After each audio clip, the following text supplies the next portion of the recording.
August 480 BC. Thermopylae, Greece. Imagine standing in a place where the world seems to narrow into a single breath. To your left, a wall of unforgiving rock rises straight into the sky. To your right, the sea presses in cold and endless. And ahead of you, stretching beyond the horizon, is an army so vast it doesn't feel human. It moves like a force of nature. Hundreds of thousands of soldiers, cavalry, archers, war machines. The full weight of the Persian Empire, marching under the command of Xerxes I, a king who had already conquered nations most people only knew from maps. This wasn't a battle he came to fight. It was a statement he came to make. Now shift your eyes back to the narrow pass in front of you. Because standing there, holding that thin strip of land between empire and survival, is a force so small it almost doesn't register. A few thousand Greeks. And at the center of them, just 300 Spartans. Not retreating. Not negotiating. Simply waiting. Every rule of warfare says this ends quickly. Numbers win. Empires crush resistance. History moves forward, and smaller forces disappear beneath it. But something strange is about to happen here. Because for days, that unstoppable army will be held in place, stopped cold by men who already understand the cost of what they're doing. Men who didn't come here to survive. So the question is simple, and it's one that still echoes 2,500 years later. How do 300 men stand against an empire and make the world remember them? To understand why Thermopylae happened, you have to step back and look at the scale of what was unfolding long before a single Spartan set foot in that narrow pass. This wasn't a sudden clash. It was the collision of two fundamentally different worlds.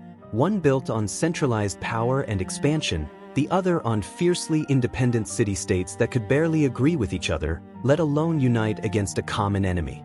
At the center of it all stood the Persian Empire, the largest, most sophisticated empire the world had ever seen up to that point.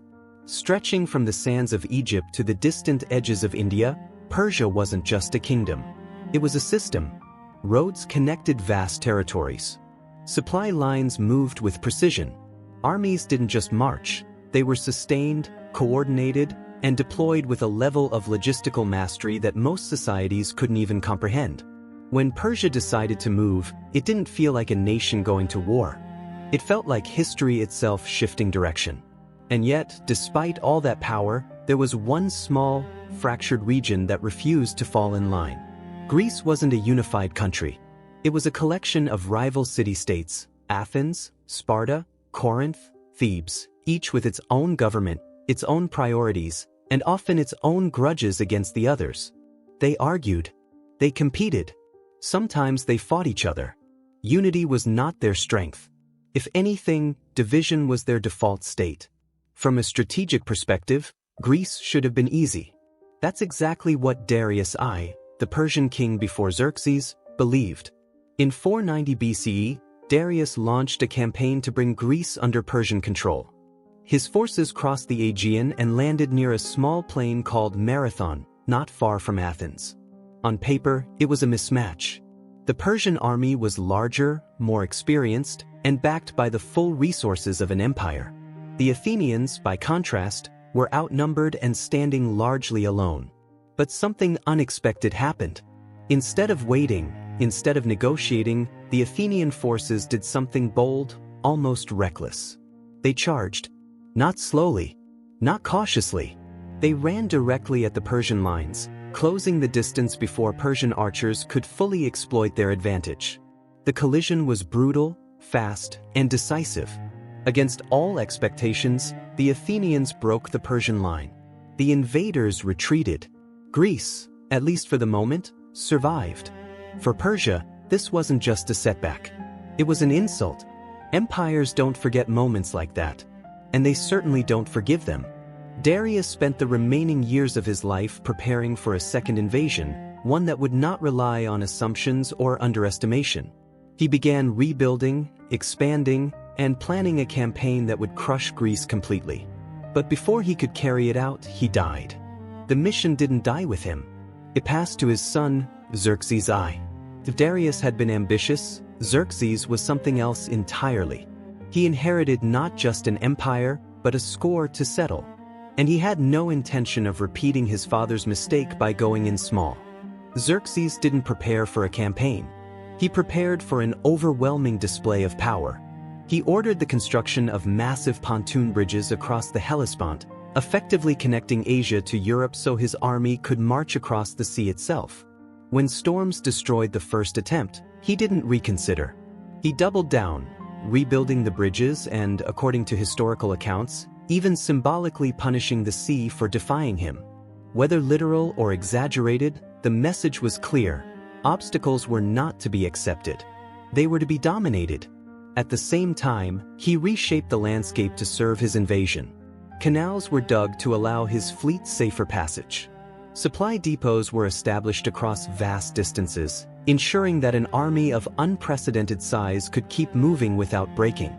This wasn't just military planning, it was infrastructure on an imperial scale. By the time Xerxes was ready to march, the numbers alone were staggering. Ancient sources claim hundreds of thousands of troops. Modern historians suggest lower figures, but even conservative estimates place the force far beyond anything the Greek world had ever faced. This was not just an army. It was a moving system of war. And as it advanced, something telling happened. Many Greek city-states didn't resist. They submitted.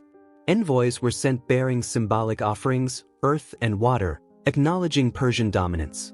It was a pragmatic decision. Facing an empire of that size, resistance could seem less like bravery and more like suicide. For many, survival meant bending the knee. This is where the real weakness of Greece became impossible to ignore. There was no unified command, no central authority, no single strategy. Each city-state had to decide for itself, resist, submit, or wait and see. And for a time, most chose the safer path. But not all. Athens remembered Marathon. Sparta lived by a code that made submission almost unthinkable. These were societies built on identity, pride, and a belief, however fragile, that they could determine their own fate. So while much of Greece hesitated or surrendered, these two city-states stood firm. Still, standing firm and standing together were not the same thing. Even as the Persian army moved closer, Greek unity remained uncertain. Alliances had to be negotiated. Plans had to be debated. Time was slipping away, and the enemy wasn't slowing down.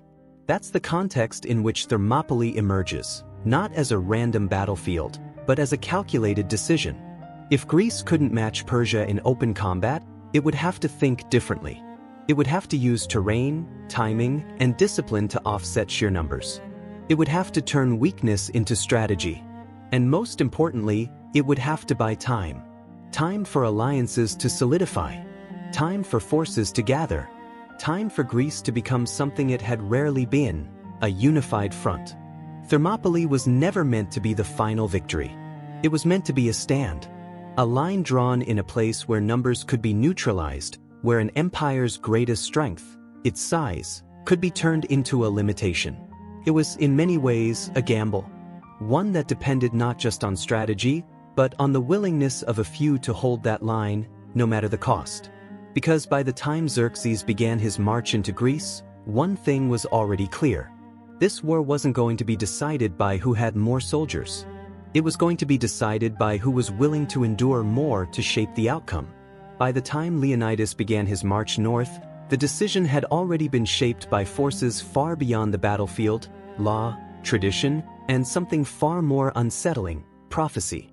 Sparta was not a society that moved impulsively. It was rigid, disciplined, and bound by rules that even kings did not casually break. And at that moment, Sparta was in the middle of the Carnea, a sacred religious festival honoring Apollo. By law, no full military campaign could be launched until it concluded. Under normal circumstances, that would have been the end of the discussion. But nothing about Xerxes' advance was normal. The Ephors, Sparta's ruling council, reached a compromise. Leonidas would not march with the full Spartan army. Instead, he would take a forward detachment, his personal guard. 300 men. Not because Sparta lacked soldiers, but because time did not allow for anything more. This was never meant to be a decisive force. It was meant to be a delaying one. But even that explanation doesn't go far enough. Before leaving, Leonidas consulted the oracle at Delphi, as Spartan kings often did in moments of existential threat. The message he received was stark and unforgiving: either Sparta would fall, or one of its kings would die. There was no third outcome. No negotiation. No clever workaround. Just a choice wrapped in inevitability. Leonidas understood exactly what that meant. The 300 he selected were not simply elite warriors, though they were certainly that. They were chosen with intention. Each man had a living son, an heir to carry on his name. This was not just military planning. It was preparation for sacrifice. Quiet, deliberate, and absolute. As Leonidas moved north, he did not march alone for long. Other Greek city-states, recognizing the scale of what was coming, began to commit forces of their own. Thespians, Thebans, Corinthians, Phocians, men from different regions, different systems, different loyalties. By the time they reached Thermopylae, the Greek force had grown to around 7,000.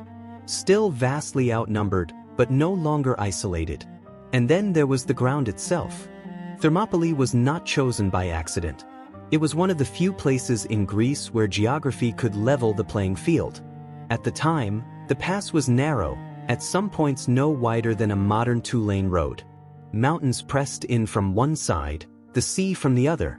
It was a natural choke point, where the size of an army became less important than its discipline and cohesion.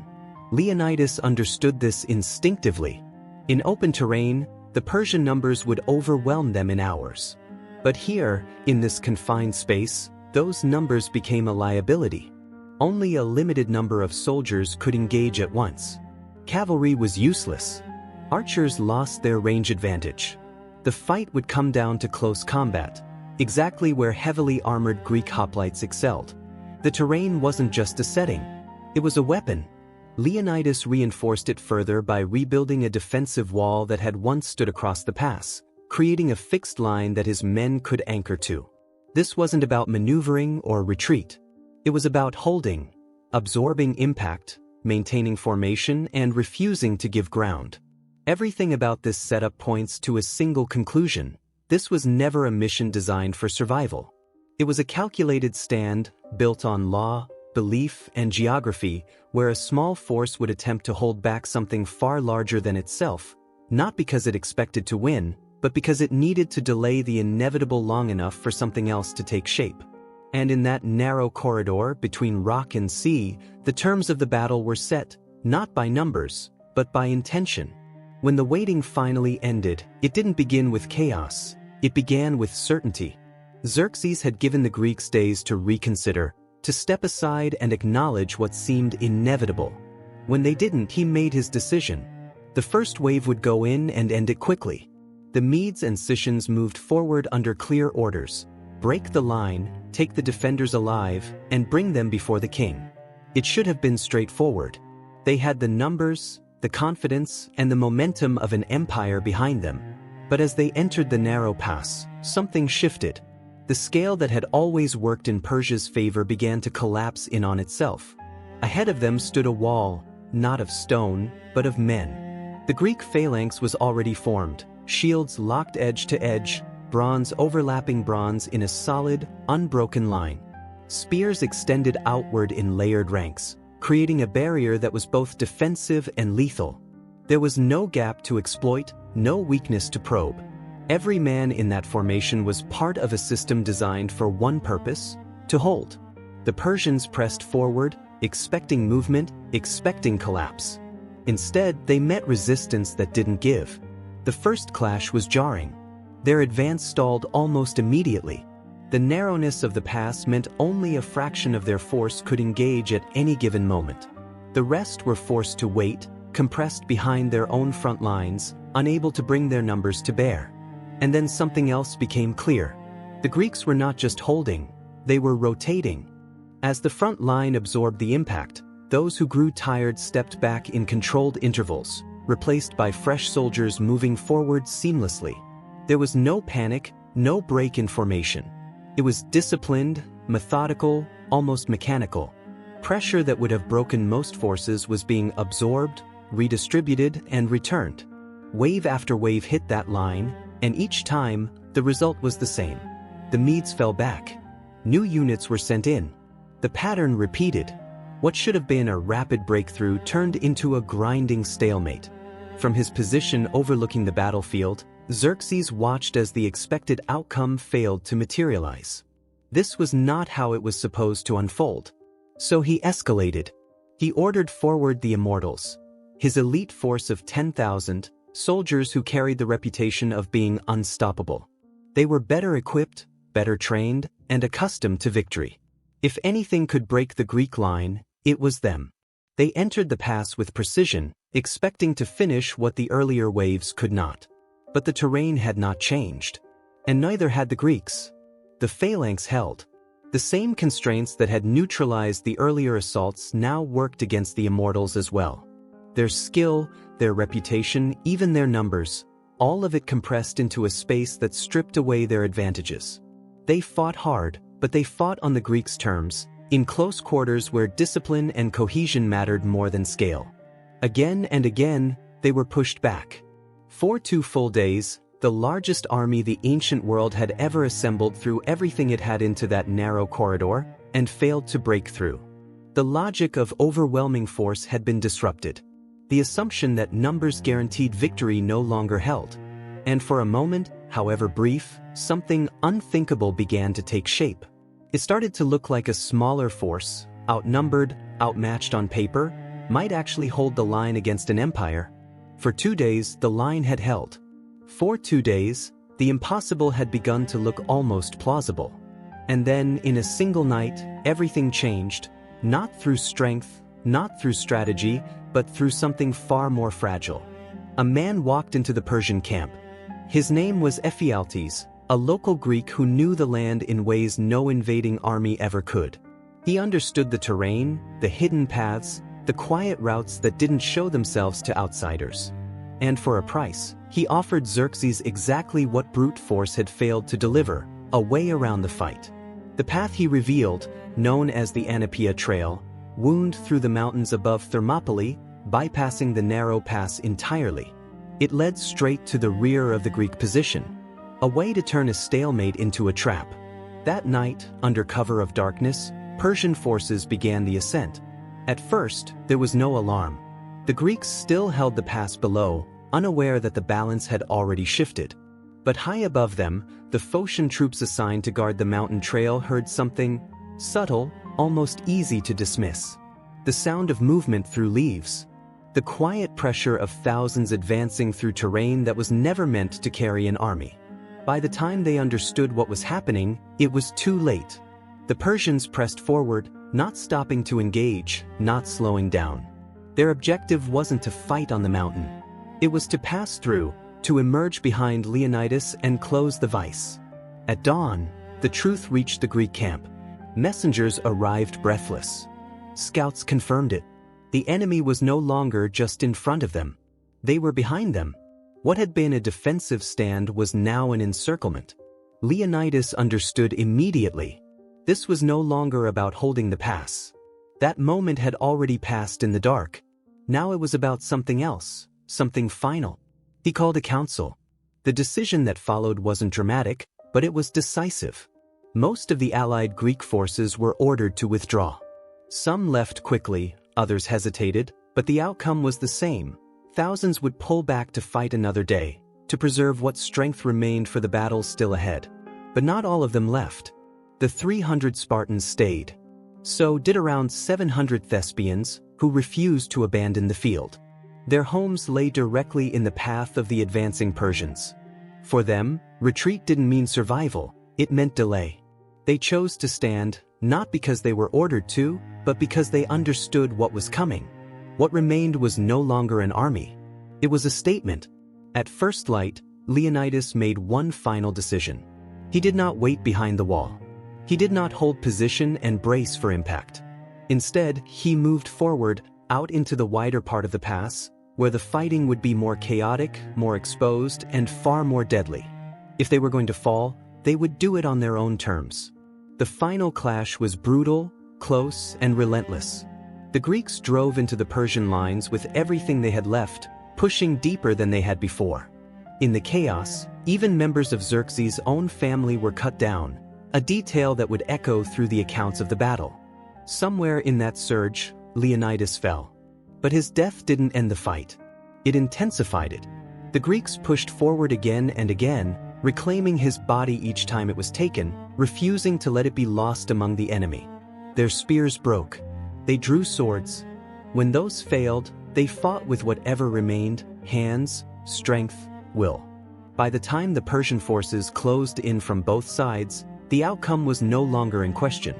The last of the Spartans and Thespians withdrew to a small rise behind the original line. Surrounded, exhausted, and outmatched, they made their final stand. Xerxes gave the order, and the sky darkened with arrows. When it was over, nothing moved. The pass had fallen. But what remained in its place was something far more difficult to erase. When the dust settled at Thermopylae, there was no ambiguity about the outcome. The pass had been taken. The Persian army continued its march south. Athens would soon be evacuated, then burned.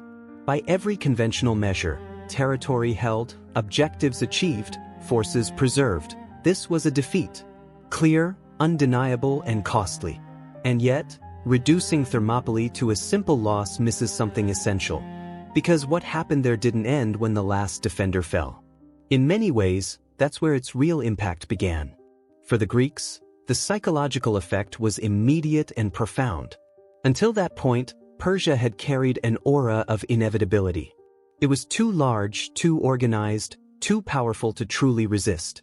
Even Marathon, as remarkable as it was, could be dismissed as an outlier, an unexpected upset, not a repeatable reality. Thermopylae changed that perception. 4 days, a relatively small force had held back the full weight of an empire. Not through luck, not through accident, but through discipline, positioning, and an unshakable willingness to stand their ground. The immortals, Persia's elite, had been stopped. The advance had been slowed. The narrative of invincibility had been cracked. That mattered, because wars are not decided by numbers alone. They are shaped by belief, by what each side thinks is possible. And after Thermopylae, the Greeks had something they didn't have before: proof that Persia could be resisted, and more importantly, that it could bleed. This is where the line between myth and reality begins to blur. Historically, Thermopylae was a tactical defeat. But culturally, it became something else entirely. The story spread, retold, reshaped, and remembered not for how it ended, but for how it was fought. The details mattered less than the message, that a small group of men fully aware of their fate chose to stand anyway. Over time, that story took on a life of its own. The number 300 became symbolic, not because they were alone, but because they represented something larger than themselves. The presence of other Greek forces, the Thespians, the allies who stayed, often faded into the background of the narrative. What remained front and center was the image, a disciplined, unyielding line, facing impossible odds without hesitation. It's easy to romanticize that, to turn it into something clean and heroic. But the reality was far more complex. Leonidas didn't walk into that pass expecting victory. He walked in understanding the cost. He chose men who had already secured their legacy through their families. He positioned his force not to win, but to hold, long enough for something else to take shape beyond that narrow corridor. And that something else did happen. In the weeks that followed, Greek forces regrouped. Alliances solidified. Strategies evolved. At Salamis, the Greek navy would lure the Persian fleet into confined waters and deal a decisive blow. Later, at Plataea, Persian land forces would suffer a major defeat. The war did not end at Thermopylae, but it was undeniably shaped by it. Because Thermopylae provided more than time. It provided a narrative, a reason to keep fighting, a standard to measure against, a reminder that even in the face of overwhelming power, choice still exists. That's the legacy of the 300 Spartans, not that they won, but that they redefined what it meant to stand. History rarely gives us clean endings. Thermopylae didn't close the war, it opened something far more important. As the Persian army moved south and the smoke rose over Athens, it would have been easy to believe that the story was already decided. An empire had broken through. A city had fallen. By every visible measure, the momentum belonged to Xerxes. But beneath that surface, something had shifted. Because what Thermopylae left behind wasn't a victory, it was a standard. A line that had been held, not because it could last forever, but because it didn't need to.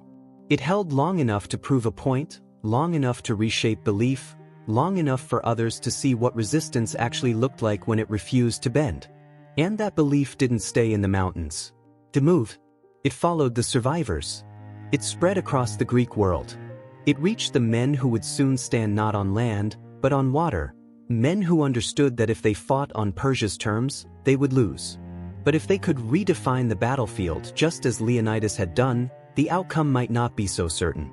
6 weeks later, that idea would take form in a narrow stretch of sea called Salamis. A place where numbers would once again be compressed, where confidence would once again be tested, and where a different kind of leader, with a very different strategy, would gamble everything on a plan that sounded almost impossible. The story doesn't end at Thermopylae. In many ways, it begins there. And what happens next will decide whether that sacrifice was a final stand or the turning point of an entire war. If you're ready to see how that next chapter unfolds, step into the strait at Salamis and watch how the tide of history is about to turn.